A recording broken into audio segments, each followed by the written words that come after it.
do 122º dia. Esther 5. No terceiro dia de jejum, Esther se vestiu com as suas roupas de rainha, foi e ficou esperando no pátio de dentro do palácio, em frente do salão nobre do rei. Ele estava lá dentro, sentado no trono, que ficava em frente da porta do pátio. E quando ele viu a rainha Esther esperando lá fora no pátio, teve boa vontade para com ela e estendeu-lhe o seu cetro de ouro. Esther entrou, chegou perto dele e tocou na ponta do cetro. E o rei perguntou: "O que está acontecendo, rainha Esther? O que você deseja? Peço o que quiser que eu lhe darei, mesmo que seja metade do meu reino." Esther respondeu: "Se for do seu agrado, eu gostaria de convidar o Senhor e Amã para o banquete que estou preparando hoje para o Senhor." Aí o rei ordenou: "Digam a Amã que venha depressa, para que nós aceitemos o convite de Esther." Assim, o rei e Amã foram ao banquete que Esther havia preparado. Quando estavam bebendo vinho, o rei perguntou a Esther: "Qual é o seu pedido?" "Peça o que quiser, que eu lhe darei, mesmo que seja metade do meu reino."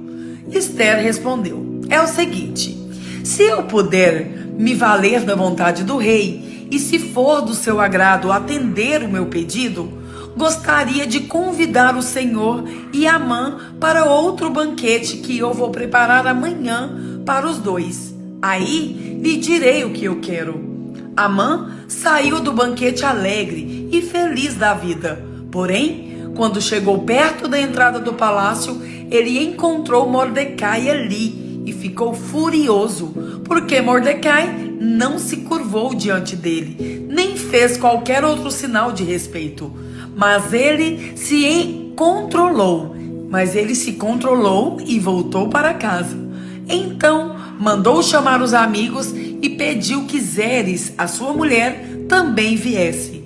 Amã começou a falar da sua riqueza, do número de filhos que tinha, das promoções que havia recebido do rei e de como agora ocupava a mais alta posição do reino, acima de todos os outros ministros e funcionários. E continuou: "Além de tudo isso, eu fui a única pessoa que a rainha Esther convidou para acompanhar o rei ao banquete que ela preparou para ele. E ela também me pediu que eu fosse com ele a outro banquete amanhã. Mas tudo isso não me vale nada enquanto eu continuar vendo Mordecai, aquele judeu, sentado na entrada do palácio." Aí a mulher dele e todos os amigos deram a seguinte sugestão: "Mande fazer uma forca de uns 20 metros de altura e amanhã de manhã." Esther 6. Naquela mesma noite, o rei não conseguiu pegar no sono. Então mandou buscar o livro em que se escrevia o que acontecia no reino e ordenou que os seus funcionários lessem para ele. A parte que leram contava como Mordecai tinha descoberto o plano para matar o rei. Plano este preparado por Mictã e Teres, os dois eunucos que eram guardas do palácio. Aí o rei perguntou: que homenagens foram prestadas e que prêmios foram dados a Mordecai por ter feito isso? Nada se fez a esse respeito, responderam os funcionários. Justamente nesse instante, Amã entrou no pátio que ficava ao lado dos quartos do rei, para lhe pedir que mandasse enforcar Mordecai na forca que ele, Amã, havia mandado construir. O rei perguntou: quem está no pátio? É Amã, responderam os servidores. Mandem que entre, ordenou o rei. Amã entrou e o rei lhe disse: eu quero ter o prazer de prestar homenagens a um certo homem. Diga-me o que devo fazer por ele. Amã pensou assim: quem será esse homem a quem o rei tanto quer honrar? É claro que sou eu. E Amã disse ao rei: mande trazer as roupas que o Senhor usa e também o cavalo que o Senhor monta, e mande colocar uma coroa real na cabeça do cavalo. Então, entregue as roupas e o cavalo a um dos mais altos funcionários do reino e ordene que ele vista as roupas no homem que o Senhor deseja honrar. Depois, que ele leve o homem montado a cavalo pela praça principal da cidade e que diga em voz alta o seguinte: é isto que o rei faz pelo homem a que ele quer honrar. Então, o rei disse a Amã: vá depressa e pegue as roupas e o cavalo, e faça com o judeu Mordecai tudo o que você acaba de dizer. Ele costuma ficar sentado na entrada do palácio. Não deixe de fazer nenhuma das coisas que você disse. Amã foi, pegou as roupas e o cavalo e vestiu as roupas em Mordecai.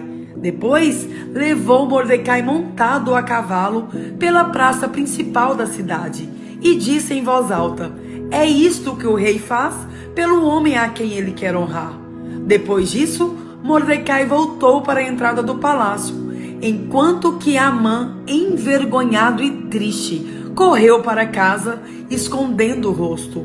Contou à esposa e aos amigos tudo o que tinha acontecido com ele. Então, ela e os seus amigos, que eram tão sabidos, disseram: você já começou a perder a luta contra Mordecai. Provérbios 10. O filho sábio é a alegria do seu pai, mas o filho sem juízo é a tristeza da sua mãe. Aquilo que se consegue com desonestidade não serve de nada, mas a honestidade livra da morte.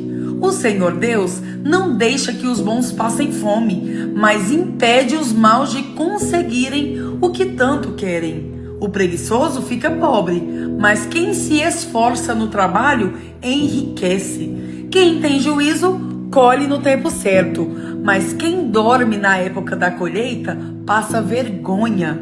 Os bons são abençoados. As palavras dos maus escondem a sua violência. Os bons serão lembrados como uma bênção, porém os maus logo serão esquecidos. Quem tem juízo aceita os bons conselhos. Quem não tem cuidado com o que diz acaba na desgraça. A pessoa honesta anda em paz e segurança, mas a desonesta será desmascarada. Quem esconde a verdade causa problemas, mas quem critica com franqueza trabalha pela paz. As palavras dos bons são uma fonte de vida, mas as palavras dos maus escondem a sua violência. O ódio provoca brigas, mas o amor perdoa todas as ofensas. A pessoa sábia diz palavras de sabedoria, mas aquela que não tem juízo precisa ser castigada. Os sábios guardam todo o conhecimento que podem, mas o tolo, quando fala, logo traz desgraça. A riqueza protege os ricos e a pobreza destrói os pobres. O trabalho dos bons produz vida, mas o resultado do pecado é somente mais pecado.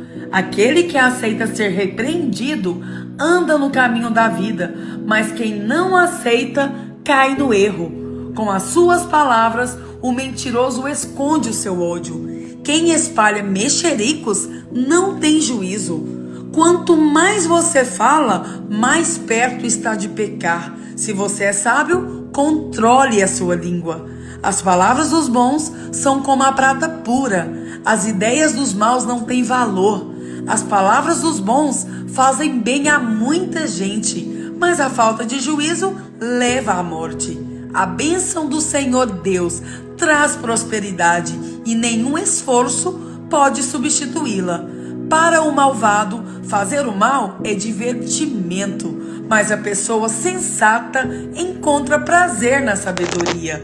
Quando o mal tem medo de alguma coisa, é isso mesmo que lhe acontece. Mas a pessoa direita consegue o que deseja. Vem a tempestade e acaba com os maus. Porém, os honestos continuam sempre firmes. Nunca mande um preguiçoso fazer alguma coisa. Ele será tão irritante como vinagre nos dentes ou fumaça nos olhos. Quem teme o Senhor tem vida longa, porém os maus morrem antes do tempo. A esperança dos bons traz alegria, mas os planos dos maus dão em nada. A esperança dos bons traz alegria. O Senhor protege os bons, mas causa a desgraça dos que fazem o mal. As pessoas direitas estarão sempre em segurança, porém, os maus não terão onde morar. As pessoas honestas dizem coisas sábias. Quem diz coisas perversas recebe um terrível castigo. Os homens direitos sabem dizer coisas agradáveis, porém, os maus estão sempre ofendendo os outros.